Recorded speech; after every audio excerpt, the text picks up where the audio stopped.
Bom dia, meus amigos, meus companheiros da Escola Jesus Cristo. Nós hoje estamos começando verdadeiramente o nosso ano de 2021. É a primeira aula nossa, minha e de Abigail, nesse ano. E nós começamos hoje a estudar o livro Missionários da Luz. Terminamos o livro Os Mensageiros e entramos esse ano em Missionários da Luz. Eu abro esse livro com um texto de Jesus que está em João 3:3 e que diz assim: em verdade te digo que se alguém não nascer de novo, não pode ver o reino de Deus.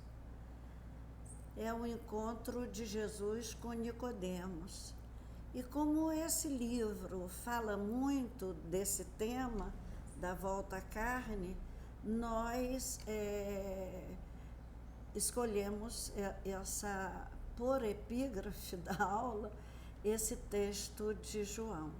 Nesse livro, André Luiz desvenda os segredos da reencarnação, revelando a tarefa laboriosíssima dos espíritos encarregados desse processo, dos técnicos encarregados do processo reencarnatório. Para tudo lá há especialistas.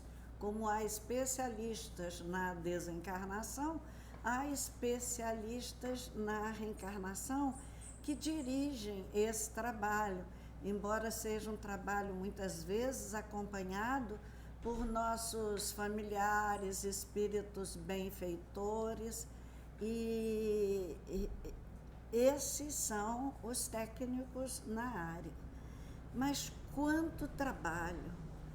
Por isso, nós precisamos de um zelo maior com o nosso corpo, de um cuidado melhor, de um carinho mesmo com o nosso corpo, de um respeito, acima de tudo, ao nosso corpo, porque é muito trabalhoso voltar à Terra.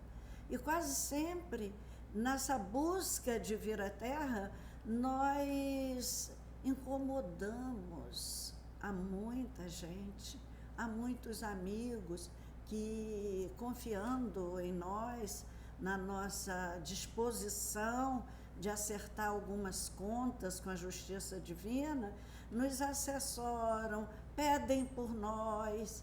Então, o corpo nosso aqui na Terra é um instrumento valiosíssimo do nosso aperfeiçoamento espiritual. Nós devemos cuidar bem para sobreviver o máximo.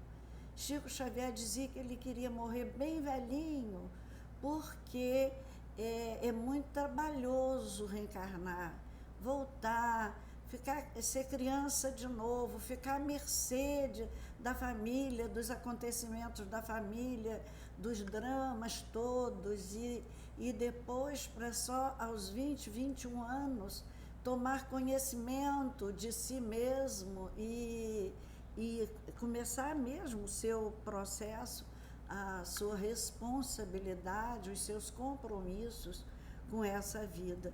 Daí a gente deve se cuidar muito. Hoje os homens estão envelhecendo e com isso vai saldando mais débitos, se aprimorando melhor nessa hora que é de extenso aproveitamento e renovação mesmo do espírito, né? E isso, para morrer também, para o desencarne, é muito útil para o nosso desencarne a velhice, porque a gente vai se adaptando lentamente a ela. Então, nós nascemos para melhor aprender, né? E crescermos também, né? Porque nós estamos em busca da espiritualidade. Deus está dentro de nós e nós precisamos trabalhar esse nosso lado divino, né? Ele destaca também, essa obra, a importância do esforço próprio no autoaprimoramento. Apresenta para nós o perispírito como a organização viva, moldando as nossas células. E aí nos fala da reencarnação orientada por esses espíritos. Então, esse livro nos dá uma dimensão muito boa dos nossos compromissos, de nosso estar no mundo, né? Que nós nascemos para aprender mesmo e para sofrer mesmo, né? E vai andando e começa a abordar os aspectos diversos das manifestações mediúnicas, exaltando a concessão divina de nos cedendo novos campos de batalhas oferecido ao homem pela reencarnação. Assim, ele nos esclarece sobre os intrincados processos das comunicações mediúnicas pela psicografia, pela psicofonia, pela materialização. Então, a gente considera com André Luiz os estudos e análises do corpo físico do médium como um grande laboratório de forças vibrantes, em particular o nosso cérebro. Então, a mediunidade é uma concessão divina. Há uma página no livro Estante da Vida que nós comentamos há pouco tempo no nosso estudo para o grupo de educação mediúnica, e que fala de um homem que rogava avidamente, chorosamente, implorava por uma reencarnação. E ele dizia que ele fora um pecador terrível e relacionava: pequei contra as leis de Deus, ó divino tutor de nossas almas, e fomentei intrigas nas quais, amando meu, pereceram dezenas de criaturas, destruí lares, abusando da autoridade de que me assenhoreei, por atos de rapina, perverti a inteligência, patrocinando o furto e o crime, a espalhar a fome e o sofrimento entre os meus irmãos de humanidade. Concedei-me a volta ao corpo terrestre, Senhor, com os necessários recursos da aprovação depuradora. Quero que a lepra me desfigure, a fim de que eu pague com lágrimas constantes as feridas que abri nos corações indefesos. Quero padecer o abandono dos entes mais queridos, para que eu possa aprender quanto dói a deserção dos compromissos abraçados. Rogo, Senhor, se tanto for preciso, que eu passe pela extrema penúria, esmolando o pão que me alimente e a veste que me agasalhe as feridas que mereço. Se julgardes mais convenientes a minha depuração, dai-me loucura ou cegueira, para que eu possa expiar minhas faltas, seja nas angústias do hospício ou nas meditações agoniadas da sombra.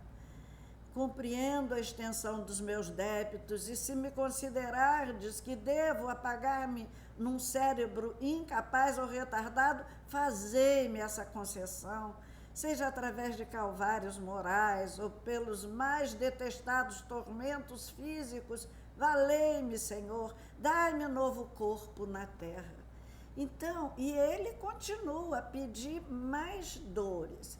Isso é uma crônica de Humberto de Campos no livro Estante da Vida. É a mensagem 15, o compromisso. E aí vem a resposta.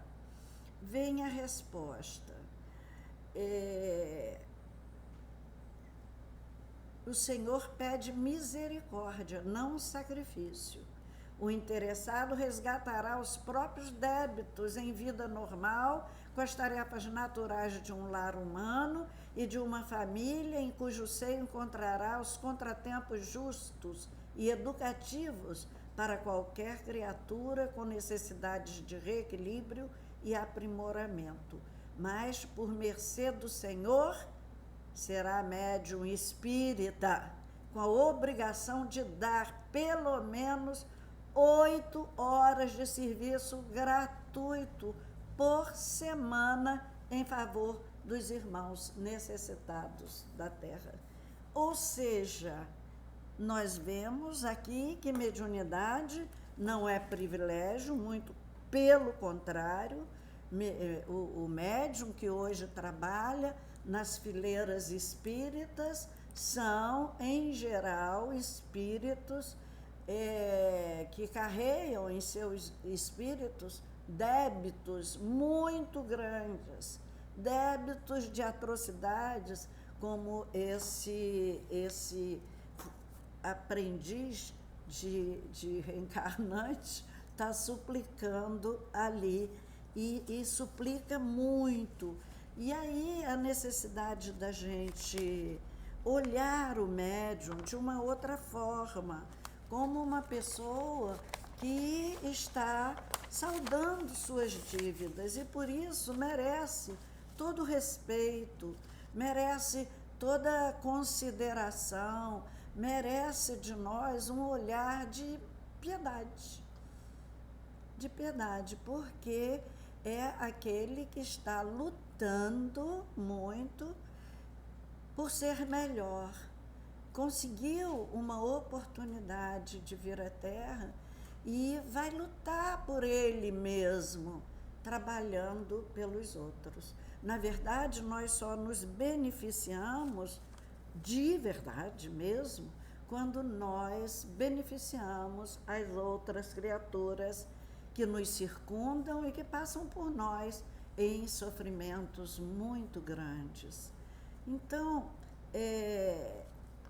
mais na frente, nós vamos, continuando o nosso resumo do livro, registraremos as dificuldades a serem vencidas por nós médiuns, que pleiteamos um espaço de trabalho nas atividades mediúnicas de nossa instituição espírita e nossos deveres de vencer as dificuldades que nos impedem o bom desenvolvimento da mediunidade com Jesus. Desregramentos, agora ele lista as dificuldades que envolvem o médium, geralmente, que são como provas a vencer. Desregramentos sexuais, abusos de alimentação, excesso de bebidas alcoólicas, falando-nos ainda de larvas microscópicas e bacilos psíquicos de alto poder destrutivo que invadem o nosso organismo. Então, o médium, além de se dedicar à tarefa, no mínimo 8 horas por dia, e eu estou aqui me perguntando se eu estou dando 8 horas por dia agora. Então, 8 horas por dia de trabalho em favor dos sofredores. Além disso, ele vai ter que vencer todas essas tentações. A tentação da mesa, da gula, quando a comida é muito saborosa, né? Das bebidas alcoólicas, que nessa hora da pandemia subiu muito a venda de bebidas alcoólicas. Muita gente fugindo para essa vertente tão perigosa para todos nós, né? Os desregramentos sexuais, também a questão sexual, uma questão que vem conosco desde sempre, pelos nossos próprios hábitos mais grosseiros, mais terra-terra nos dias de ontem, nós trazemos uma tendência muito grande para essas questões sexuais desregradas. Então, é mais uma advertência que o livro nos deixa. E nos diz que nós somos médicos de nós mesmos, que devemos, então, prevenir as doenças usando bem a energia do nosso pensamento. As possibilidades dos encontros de estudo, dos encontros de oração, muito vão nos ajudar. Por causa disso, por esse trato tão meticuloso que o livro Missionários da Luz dá à questão mediúnica, é que eu penso que todo candidato à tarefa mediúnica deve ler esse livro, deve ter esse livro como um livro de estudo constante, ler, reler, voltar, como devemos fazer, aliás, com as obras espíritas. Ele também nos dá a conhecer sintomas de contágio do vampirismo espiritual e sugere-nos a oração no seu combate, na defesa de nós mesmos, na defesa do nosso lar e do nosso espírito. E a oração para André Luiz é tão importante na nossa defesa que ele dedica um capítulo inteiro à oração. Lindo capítulo, muito lindo. E que a gente precisa estar guarnecida na oração. O vampirismo é um processo que a espiritualidade inferior usa para nos atingir. Eu já vi caso de vampirismo em criança, pelo ambiente horrível que havia na casa, pelas brigas e palavrões que havia no lar onde essa pequena nasceu, da criança está com um ano com peso de 5 meses e 6. A criança era um esqueleto humano, só tinha o osso e a pele. E foi tratado, meu pai foi lá com minha mãe, viram o caso e passaram a alimentar a criança aqui em casa, pelo ambiente bem guarnecido pela espiritualidade superior. A criança vinha cá para casa, se alimentava, porque a menina comia um prato de trabalhador braçal, de cortador de cana.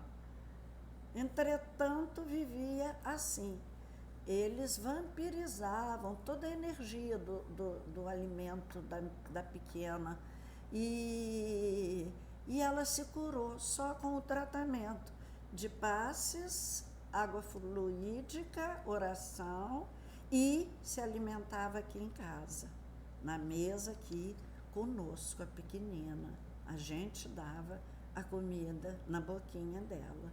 Então, essa menina hoje é uma senhora, eu a reencontrei em Cabo Frio, uma senhora grandona, e ela me reconheceu e veio me dizer: sua mãe me salvou, sua mãe me curou. Coitadinha, não sabe que isso é só... aqui na Terra nós somos só uns colaboradores muito pequenininhos, né? Mas o vampirismo existe e nós precisamos nos libertar desse tipo de vampirização e de outros que vampirizam também nossas energias sexuais, que vampirizam a nossa mente, nos desgastando muito mentalmente. Então, e vamos ainda, nesse capítulo de oração, há um estudo muito interessante sobre os raios a que nós estamos sujeitos aqui na Terra. E há um trecho que diz exatamente assim: cada um de nós recebe trilhões de raios de várias ordens e emitimos forças que nos são particulares e que vão atuar nos planos da vida, por vezes em regiões muitíssimo afastadas de nós. E aí ele começa a falar desse raio que nos atinge diariamente de todos os lados e apresenta também a prece como vibração, energia, poder. Fala da força da prece e da força da nossa mente na manutenção de nossa saúde. É quando ele diz: cada filho de Deus deve ser o médico de si mesmo. As pessoas que vivem numa vida de equilíbrio, de oração, em geral, elas adoecem menos. Não são pessoas muito facilmente atingidas por vírus, por bactérias, por toda essa sorte de vida microscópica que abate a vida do homem aqui na Terra. Então, essa hora que nós estamos vendo de pandemia, há muita oração. Toda hora eu recebo uma convocação de oração de algum lugar por onde eu passei, por onde eu andei. É convocação para reunir meio-dia todo mundo, é convocação para reunir com aquele grupo às 10 da noite. Eu faço esse encontro às 6 da tarde todo dia. Então, o mundo está orando mais. Talvez isso nos ajude, né, a sair dessa pandemia, porque no sermão profético Jesus diz: não fora pelos justos e nenhuma carne salvaria. Ou seja, os que estão nessa hora buscando a justiça, orando mais, vigiando mais, vão ser a defesa de outras criaturas menos centradas na vida espiritual. Também esse livro nos demonstra toda hora o socorro do alto a todos nós, e especialmente enquanto dormimos, o trabalho da espiritualidade conosco enquanto nós adormecemos. E tudo isso é muito importante para nós.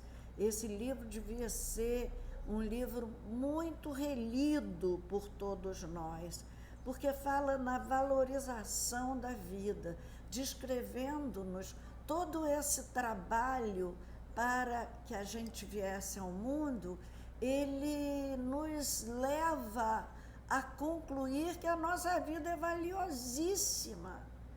Por menos que façamos, estamos sofrendo, estamos aprendendo, estamos lutando, estamos entendendo mais coisas para a nossa vida eterna. É sempre um aprendizado valioso. Por isso, nós espíritas condenamos taxativamente o aborto e a eutanásia. O aborto é cruel demais. É cruel porque a gente vai matar um serzinho que confiou em nós, que se entregou a nós, que se alojou em nós, em nosso ventre, implorando pela vida. Nessa hora que a gente vê tanta gente, até gente aparentemente esclarecida ou que já conheceu, foi informada desses processos todos, gente que grita aí que o corpo é da mulher, a mulher tem direito ao corpo. Quer dizer, se é dela, não sabemos quando ela fabricou isso, porque isso é de Deus, não é nosso. A gente toma os elementos da terra por empréstimo para depois devolvermos à terra tudo isso. Então, o Espiritismo é absolutamente contra o aborto e contra a eutanásia. Então, esse é o móvel, né, desse livro que nós vamos estudar agora, no ano de 2001, e tem ainda uma lição interessante sobre o completista, que muita gente faz alguma confusão sobre o que seja um espírito completista. O completista é aquele que aproveita bem a oportunidade de uma reencarnação. E essa obra nos abre bem os olhos para a responsabilidade com a vida e com a boa produção nela que nós precisamos operar. E a partir de sua leitura, nós conheceremos todos esses trâmites difíceis de um processo reencarnatório e dos favores que pedimos para que pudéssemos receber de amigos que acreditaram em nós, em nossos projetos, né, de melhoria do espírito. E assim valorizarmos mais todos os dias, agradecer a Deus a cada luz do sol que se abre nas madrugadas, agradecer a Jesus por ter vindo à Terra e ter nos deixado o Evangelho que deve orientar nossos passos aqui na Terra, agradecer aos benfeitores que intercederam por nós para que a gente voltasse à Terra. Então, é um livro que é um livro de vida, nos ensina a valorizar o mundo lindo que Jesus construiu para nós. E vamos conhecer os personagens desse livro. Alexandre, que é o mentor espiritual de André Luiz nesse livro, Antônio, Raul e Esther, Alencar e sua jovem médium, Segismundo, que é o reencarnante, alguém que pleiteava a reencarnação, fora assassino do pai, do futuro pai, e vai pleitear uma reencarnação junto dele para desfazer esse nó no seu espírito, para ampliar e dar uma paz maior à sua consciência, né? Sigismundo, Volpini, Dionísio, Fernandes e Marinho são personagens dessa obra. E o orientador de André Luiz é o Alexandre, e vamos ver assim muitos atendimentos espirituais a encarnados e a desencarnados que nos são bem explicitados por Alexandre. Essa obra é uma fonte de ensinamentos sobre a programação de cada existência e sobre a obra-prima divinal de uma fecundação. Então, o livro é interessantíssimo, foi escrito em 1945, no fim da Segunda Guerra Mundial, consta de 20 capítulos profundos, capítulos longos. Provavelmente nós não vamos dar conta de um capítulo por aula, né? Porque são muitas informações interessantes. E consta de 20, né? E, como dizia Ruth Maria, a leitura desse livro confirma o que Kardec e a doutrina nos informam. A ciência é o caminho da investigação abençoado por Deus. É um caminho abençoado por Deus. Nessa hora em que a nossa ciência, a ciência aqui no nosso país, é tão desconsiderada, é tão até ironizada por alguns, é momento de nós pensarmos nisso com muito respeito pela ciência que nós temos nesse momento.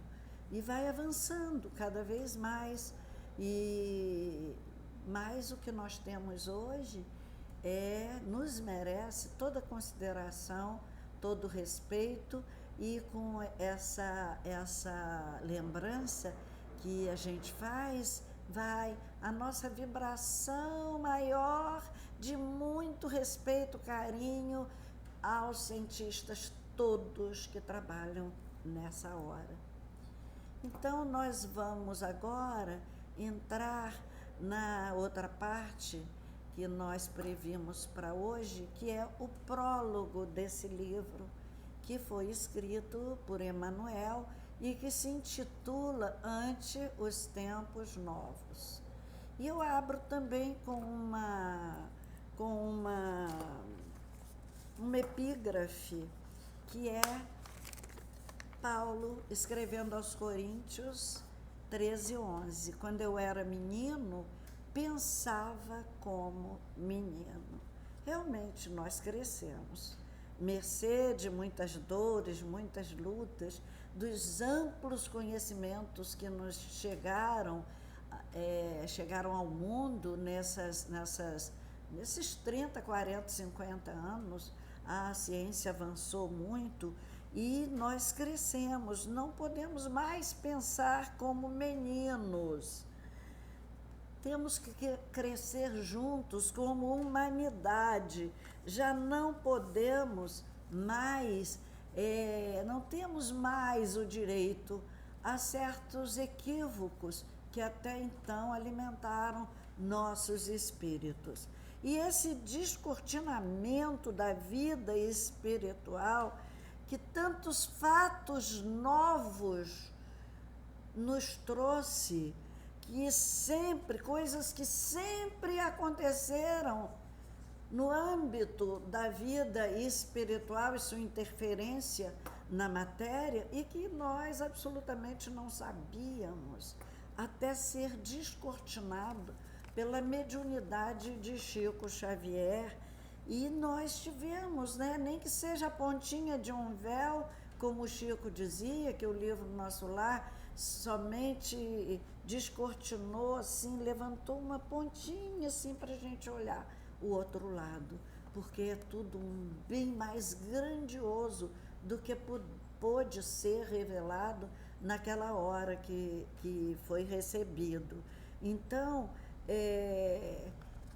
na metade do século passado para cá, nós tivemos muitos avanços e, por isso, não podemos mais nos considerar meninos, não é? Somos, diz Emmanuel, que quando Jesus veio à Terra, nessa hora nasce a maioridade da nossa humanidade. Somos humanos e somos já agraciados por Jesus com a sua vinda à Terra, que veio, trabalhou intensamente, seus discípulos sofreram muito, trabalharam muito para que hoje, na hora da aflição, nós tivéssemos algumas informações consoladoras. Por isso é a doutrina consoladora.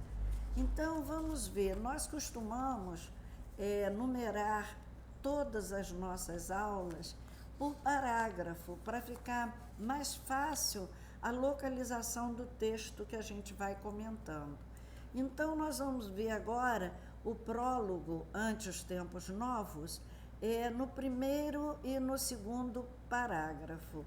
Nós vamos encontrar aí uma abordagem, de Emmanuel, que conhece bem a alma humana, com essa autoridade de quem conheceu muito bem a alma humana, por ouvir a muitos, ouvir com paciência, porque ouvir a gente ouve, mas nem toda a gente usa a paciência, né? Então, Emmanuel nos diz que nós temos uma preferência pelo misticismo, pelos gênios tutelares, pelos encantamentos, pelos sonhos, pelas coisas místicas, enfim. O homem tem uma busca disso, e com essa mesma, com o mesmo afã que nós buscamos as coisas místicas, que os canais de YouTube, Instagram, estão cheios de místicos, de pessoas fazendo previsões, de pessoas fazendo análise da vida das outras pessoas, com cartas, com muitas outras coisas. E é a busca do místico que nós trazemos em nós. Agora, essa ânsia, ela é tanto quanto quanto a alma tem essa ânsia, nós humanos ainda muito atrasados, nós temos também o afastamento, o distanciamento quanto possível dos temas que nos falam de nossa responsabilidade, do nosso dever, da realidade da vida, da necessidade de trabalho incessante, dos nossos compromissos com as verdades eternas que estão no Evangelho de Jesus, ampliado agora em sua visão de hoje pela doutrina espírita. E nós fugimos ao compromisso com esses conhecimentos adquiridos ou conhecimentos que devemos e precisamos adquirir. Então, nós queremos assim, não queremos nada, nós não queremos responsabilidade com nada. E diz Emmanuel, eu gostei muito dessa expressão, por isso repito aqui, que que a vida tem tido conosco serenidade de mãe. É mesmo, né? Só mãe para esperar o filho aprender aquilo que ela repete trocentas vezes. E quando a gente fica velho, que fica repetitivo, os filhos não consideram a história que nós contamos 10, 15 vezes. Não, eu quero aquela. Aí a gente já não aguenta mais contar aquela, mas tem aquela calma, aquela paz de mãe e conta aquela. Então, nós temos a índole de fugir do que nos dá trabalho. Mas é no trabalho que se desenvolve o raciocínio, a inteligência, as múltiplas capacidades que devem ornar o nosso espírito em futuro próximo, né? Rubinho dizia assim, muito interessante, Rubinho era todo muito sincero, né?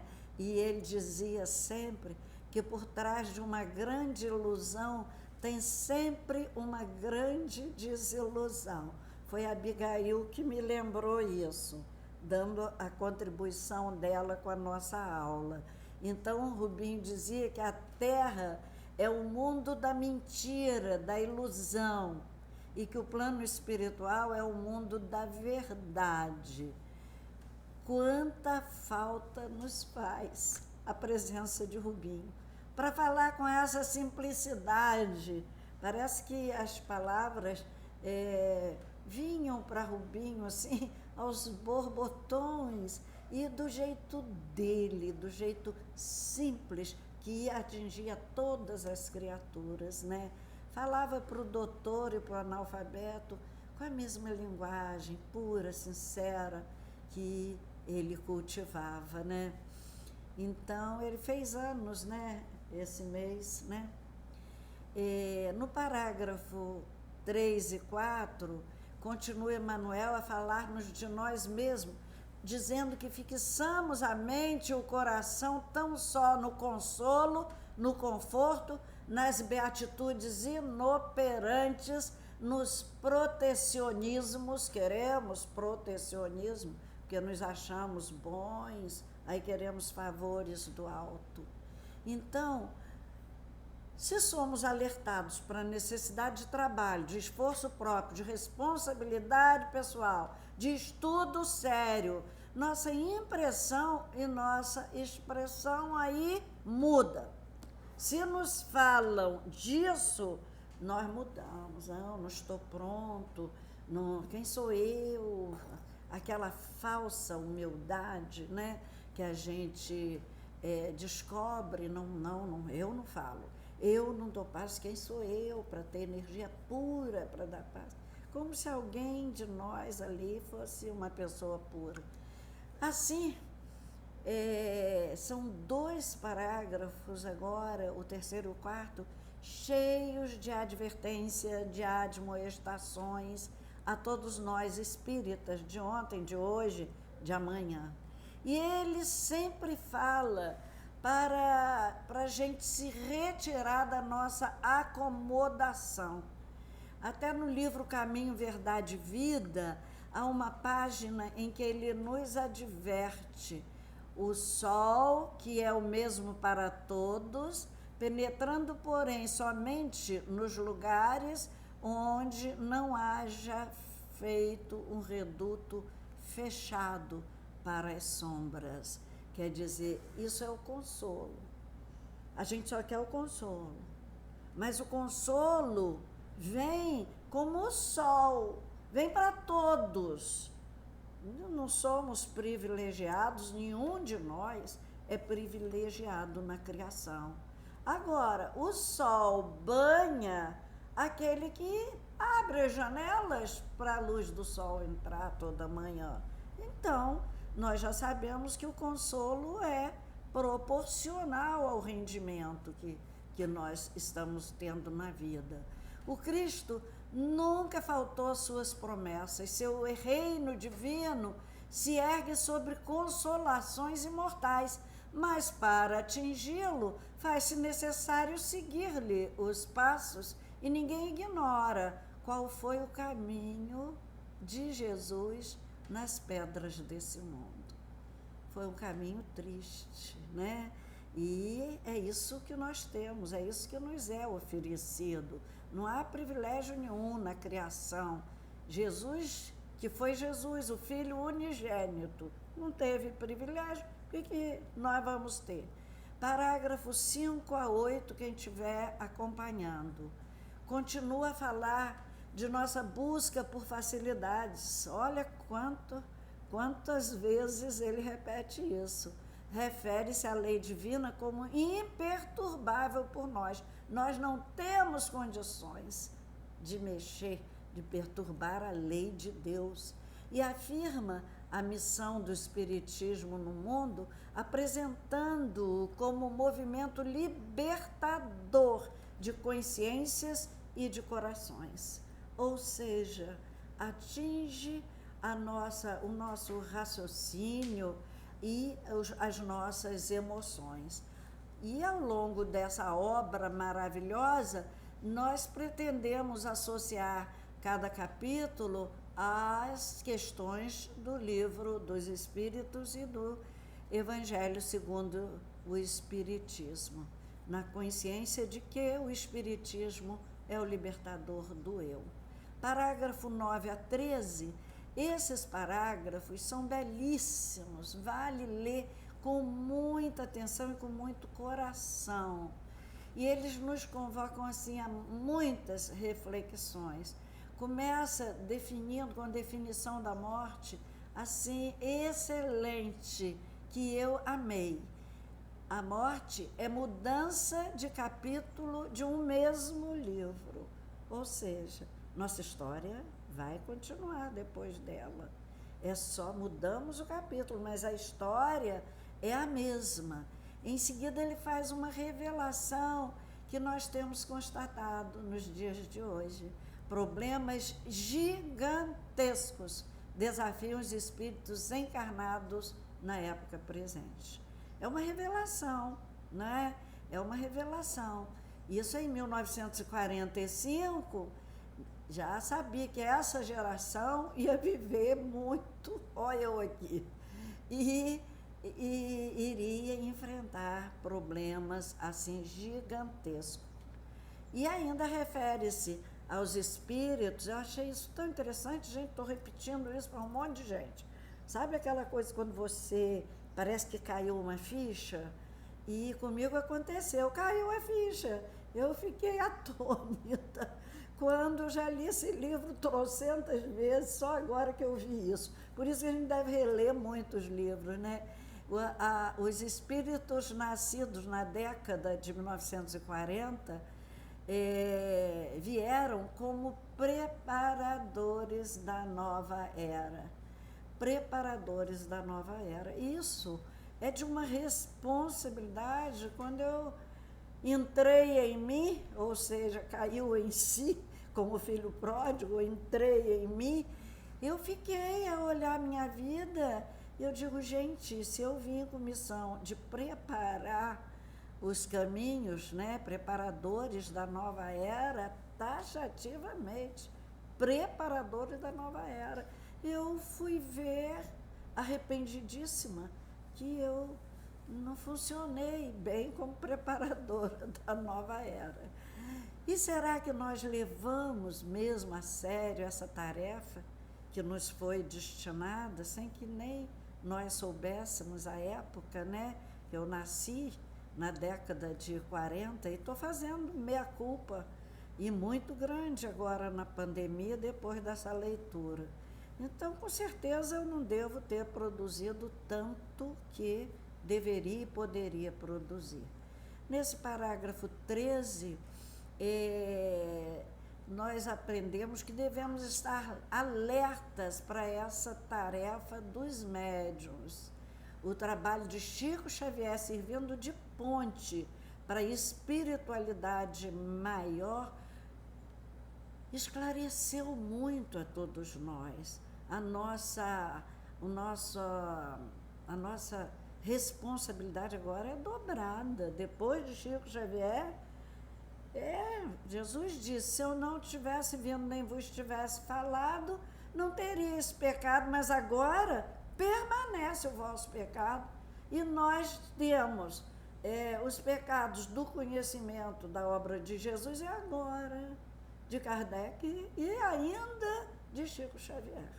Então, nós estamos com a consciência assoberbada por nossos relaxamentos, não é?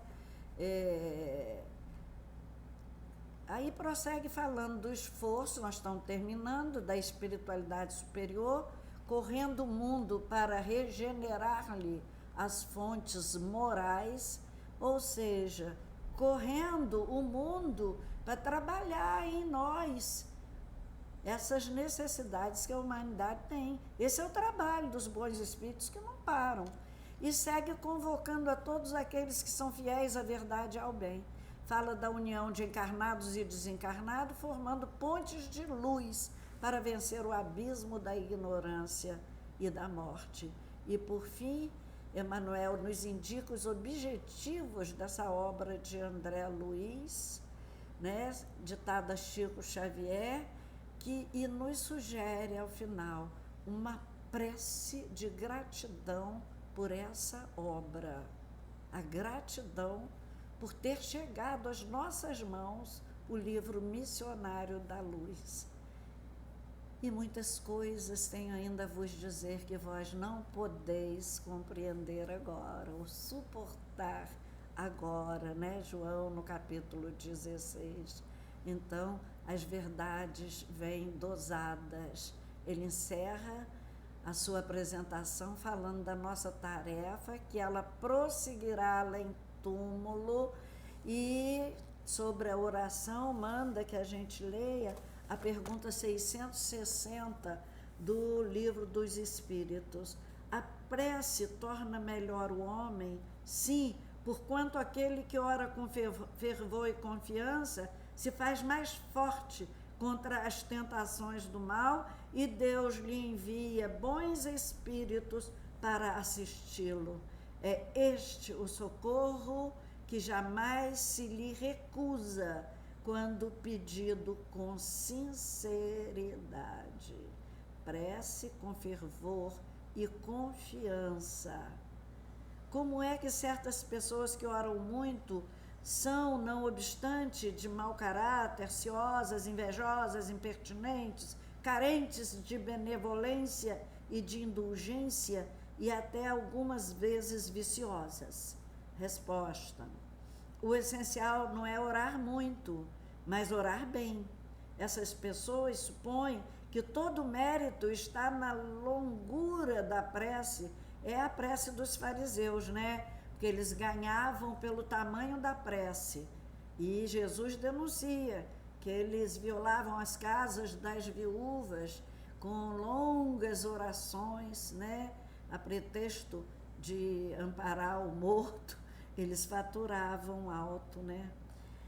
E fecham os olhos para os seus próprios defeitos, fazem da prece uma ocupação, um emprego do tempo, nunca, porém, um estudo em si mesmo. A ineficácia em tais casos não é do remédio, e sim da maneira por que o aplicam.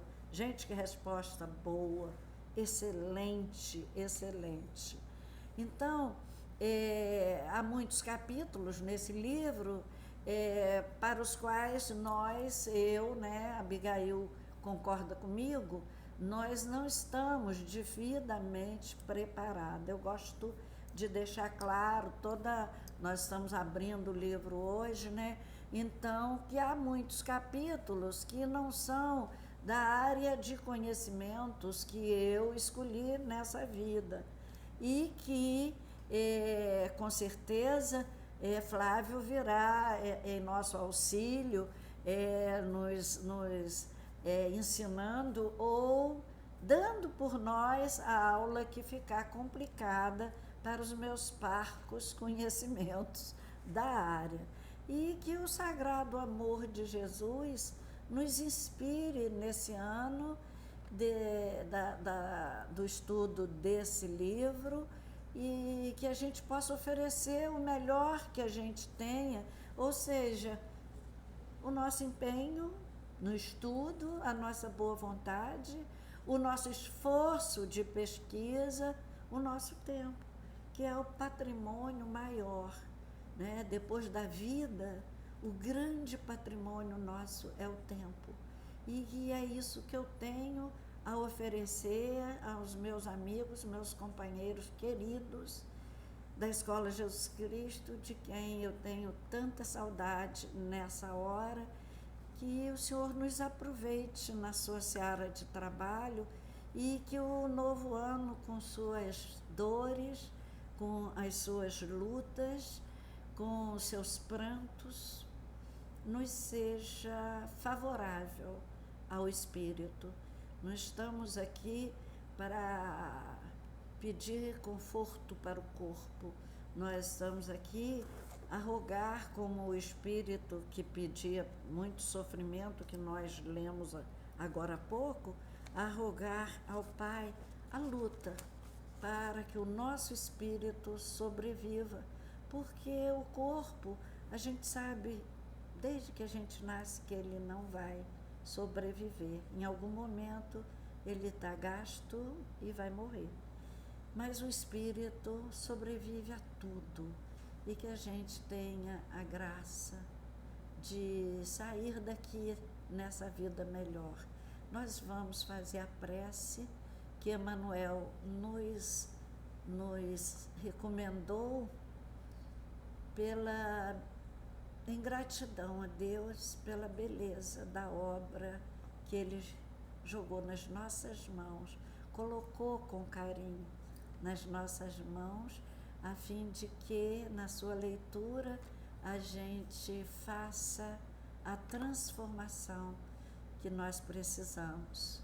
Que Jesus abençoe e que a nossa primeira aula seja sempre abençoada por Deus, abençoado o livro que vamos estudar. Vamos orar. Senhor Jesus, olhando para nós mesmos, fazendo a nossa autoavaliação, percebemos, Senhor, tão facilmente, infelizmente, que não somos ainda aqueles filhos de Deus operosos, dedicados, trabalhadores, como deveríamos ser. Nós queremos, Jesus, te louvar por seu empenho, por tanto sacrifício de tantas almas que vieram ao mundo após a sua vinda para nos despertar. Te agradecer, Senhor, também pelas dores que avassalam a humanidade nessa hora, também com o intuito de nos fazer despertar. A dor é o choque nas nossas consciências enegrecidas no mal.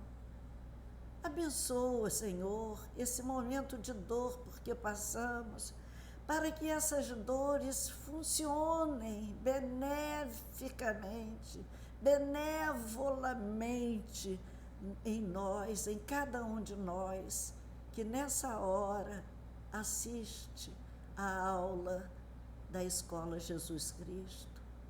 Abençoa-nos, Senhor, e dá que sejamos dignos do sacrifício dos benfeitores espirituais descritos nessa obra, falados, enumerados nessa obra, que sejamos dignos do imenso do nosso amado Chico Xavier, que psicografava pelas madrugadas, corpo cansado das lutas do dia. Senhor, abençoa e leva Chico Xavier, o nosso coração agradecido, a nossa alma compungida no instante em que abrimos o livro Missionários da Luz. Envolva Chico nas preces que ora fazemos, na gratidão que tange as cordas do nosso coração.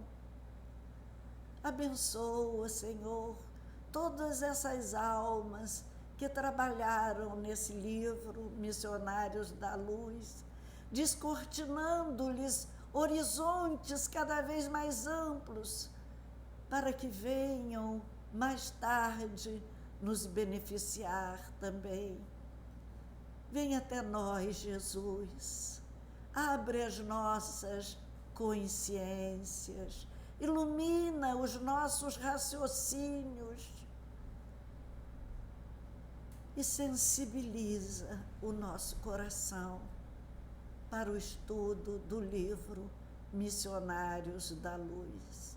Abençoa, Jesus, a minha companheira Abigail, que nessa hora não pode estar mais presente conosco, que ela receba as bênçãos do alto sobre ela e o seu lar, e ampara-nos, Jesus, o esforço que nós fazemos para o entendimento mais amplo da sua lei e dos estudos do livro Missionários da Luz. Que esse leque divino seja aberto nessa hora para todos nós da Escola Jesus Cristo e que possa nos bafejar com o vento leve, suave, caricioso da paz, da luz, do amor verdadeiro. Que assim seja.